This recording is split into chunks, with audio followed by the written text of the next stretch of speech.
Mutabaka Manei, umuyobozi mushya wa Repubulika ya Kisilamu nyuma y'urupfu rwa se. Ibi byatumye rero ibihugu byinshi bitangira gusubiza amaso inyuma, bigenda bitekereza kuba uyu mugabo ari we watoreye kuyobora igihugu cya Iran. Reka tubirebemo mu kuri makeya bivuze iki, bisobanuye iki. Iyi mpinduka rero nk'uko nabibabwiraga yatumye isi yose itekereza uko politiki y'igihugu cya Iran izahinduka. Uko ibi byose bizarangira n'ingaruka ku ntambara.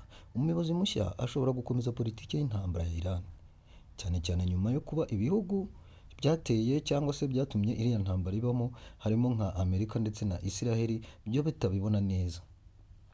Uko ibihugu by'amahanga byo bibibona. Perezida wa Amerika yunze ubumwe avuga ko ashaka kugira ijambo ku buyobozi bw'igihugu cy'ahazaza cya Iran, kandi yavuze ko uwo muyobozi atabyemera. Israel nayo yagize impungenge ku muyobozi mushya ashobora gukomeza ibikorwa byo kurwanya ibihugu ndetse n'amahanga. Igihugu cya Iran gifite amateka yihariye kubera ko cyavuguruwe mu mwaka w'igihumbi kimwe magana cyenda mirongo irindwi n'icyenda, aho cyakuyeho ubukoloni bwa cyami n'ubutegetsi bwari buriho. Kuba rero ubwo buyobozi bwaragiye ku mwanya n'uyu muyobozi akaba asimbuye se, bigaragaza ko amahame y'ingoma ya revolusiyo atigeze ahinduka mu buryo bukomeye. Ibibazo bikomeje gutuma abantu benshi bibaza ni ibi bikurikira: ese hazahora impinduka mu muryango n'ubutegetsi? Ese intambara yo mu karere izakomeza cyangwa izahagarara? Ese Irani izagira uburyo butandukanye mu mibanire n'ibindi bihugu? Ibyo rero hamwe n'ibindi nibyo tuzakomeza tugenda turebera hamwe uko ibintu bizajya bigenda. Twongeye kubasuhuza abakunzi b'ino channel. Uyu munsi tugiye kongera tuvuge ku ntambara iri gutuma isi yose icika ururondogoro. Ni intambara iri hagati ya United States, Israel ndetse na Iran. Mu minsi ishize habaye ibintu byinshi kandi bigiye bikomeye.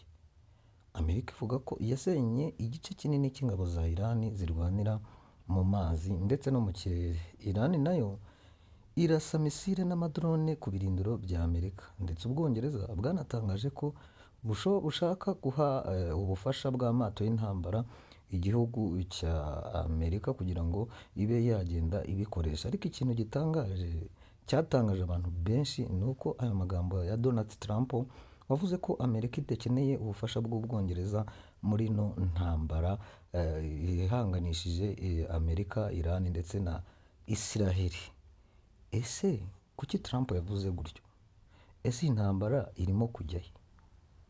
Ese bishobora kuvamo intambara nini ku isi? Reka dusesengure neza, dukomeze twinjire mu byagiye biba cyangwa se ibyagiye biranga ino ntambara kuva yatangira bashoza ibitero ku gihugu cya Iran. Murazi neza ko kuva ku itariki ya 28 Gashyantare mu mwaka w'ibihumbi 2026 United States ndetse na Israel batangije ibitero bikomeye ku gihugu cya Iran.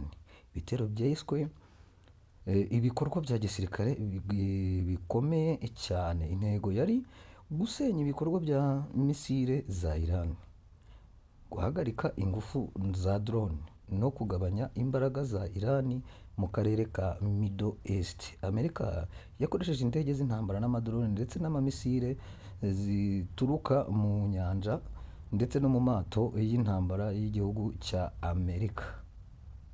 Ntabwo ubu bwato bwa USA Thomas ntago bwifashishijwe mu kurasa misile zikomeye mu bikorwa byiswe Operation Epic Fury. Ibi byari ibitero bikomeye cyane ku ngabo za Iran. Aha rero niho tugiye kureba ese ibi bintu byose byatangajwe byamaze iki, byakoze iki.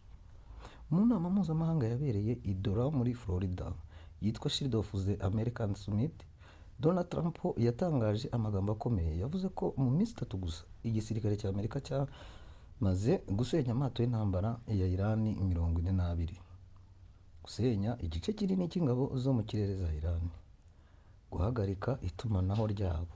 Trump yavuze ko basenye Navy yabo, bagasenya Air Force yabo ndetse n'itumanaho ryabo ryose. Aya magambo yakwirakwiye cyane ku isi yose. Iran ivuga ko ntiyahise iyemera cyangwa se ngo ihakane ayo makuru. Nyuma y'ibitero bya Amerika na Israel, Iran yahise isubiza ibitero nk'uko byatangajwe n'ikinyamakuru cya Tasnim News Agency. Iran yarashe misile zigera kuri 600, drone zirenga 2600. Izo ntwaro zagaragaye mu bitero byibasiye ibirindiro bya Amerika, ibikoresho bya gisirikare bya Israel. Hari n'ibihugu byakiriye ibitero kubera ko Amerika ifitemo ibirindiro bya gisirikare. Ibi byatumye rero akarere ka Middle East kose karushaho guhungabana.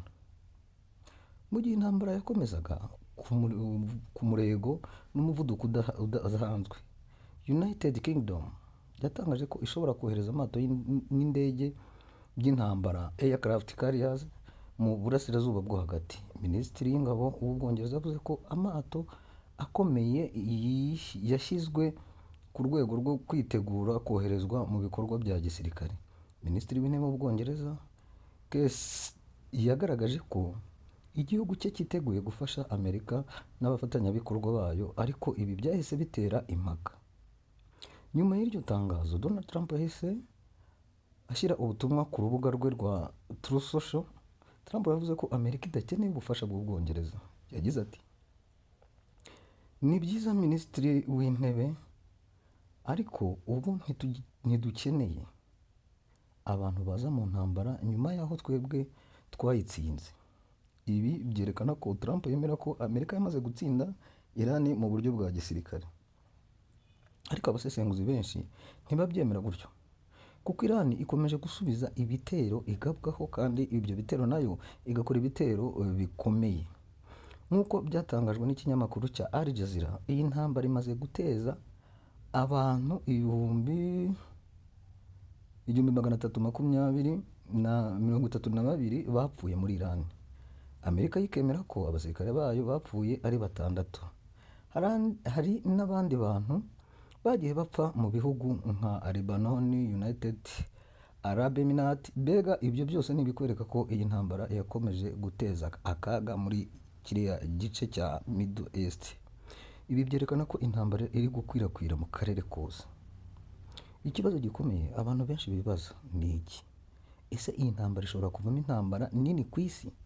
Kuko iyo ibihugu bikomeye byivangiye mu bushobozi ndetse no gukurikizaho intambara nini cyane, abasesenguzi bamwe bavuga ko bishobora gukomeza kuba intambara yo mu karere, cyangwa se bikaba ikibazo cy'isi yose. Aha rero turi ku musozo w'ikiganiro cyacu. Ikizwi kugeza ubu ngubu ni uko amakimbirane hagati ya Amerika, Iran na Israel akomeje gukaza umurego. Isi yose iri gukurikirana inareba ibintu uko bigenda bifata indi ntera. Hazabaho ibiganiro byo guhagarika intambara, cyangwa se ibintu bikomeze kugenda bikomera kurushaho. Nimba ushaka rero gukomeza kumenya amakuru mashya kuri iyi ntambara n'ibindi bibazo bikomeye ku isi, kandi subscribe, kandi ukande like, unayisharinge, unandike muri comment yawe, kugira ngo dukomeze tubagezeho amakuru mashya ku isi ndetse na buri munsi.